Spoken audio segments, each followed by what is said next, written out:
So we are going to start the chapter of science gravitation. आज हम इससे पहले वाली शॉर्ट में मैंने आपको सारे टॉपिक्स बता दे क्या क्या पढ़ना है, हम उन्हें एक एक करके पढ़ेंगे. सबसे पहले what is the definition of gravitational force. तो ग्रेविटेशन फोर्स क्या होता है कि मैंने एक मार्कर लिया, ये मैंने छोड़ दिया, ये ज़मीन की तरफ गया.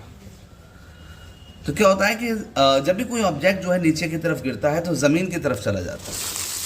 व्हाई डज इट हैपन कि why does it go down towards the earth only. ज़मीन में ऐसी कोई ताकत है जो उसे अपनी तरफ खींच रही है, right. This is called gravitational force. What is this?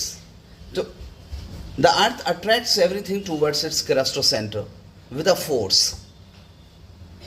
This force is called gravitational force. We can call it also gravity. Gravity of Earth or only gravity this is.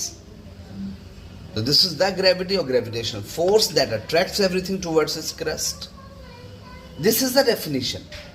है ना कि कोई भी चीज़ ज़मीन की तरफ क्यों गिरती है, तो हमें पता होना चाहिए.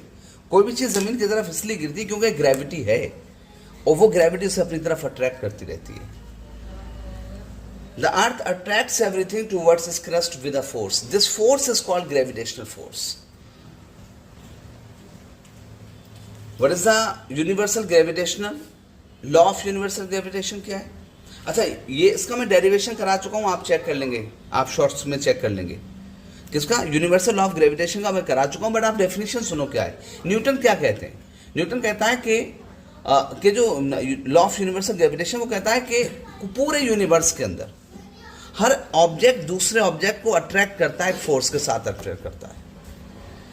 क्या पूरे यूनिवर्स में हर एक ऑब्जेक्ट दूसरे ऑब्जेक्ट को एक फोर्स के साथ अट्रैक्ट करता है. दिस फोर्स, ये जो फोर्स है दो चीजों के बीच में, दो चीजें हैं, ये दोनों हैंड है, इन दोनों के बीच में एक अट्रैक्शन फोर्स है. ये दोनों के बीच का जो अट्रैक्शन फोर्स है, it depends on, it is proportional to the product of their masses. इसका मास क्या है और इसका मास क्या है, दोनों को मल्टीप्लाई कर दो, इसे कहते हैं प्रोडक्ट ऑफ देयर मासेस. तो F proportional to m1 into m2. और ये जो फोर्स होता है ये इनवर्सली प्रोपोर्शनल होता है to the square of the distance between the two objects. इन दोनों ऑब्जेक्ट्स के बीच की जो दूरी है उसका स्क्वायर करो, उसका इनवर्सली प्रोपोर्शनल का मतलब हुआ F proportional to 1/d square. D is the distance between them, correct ना.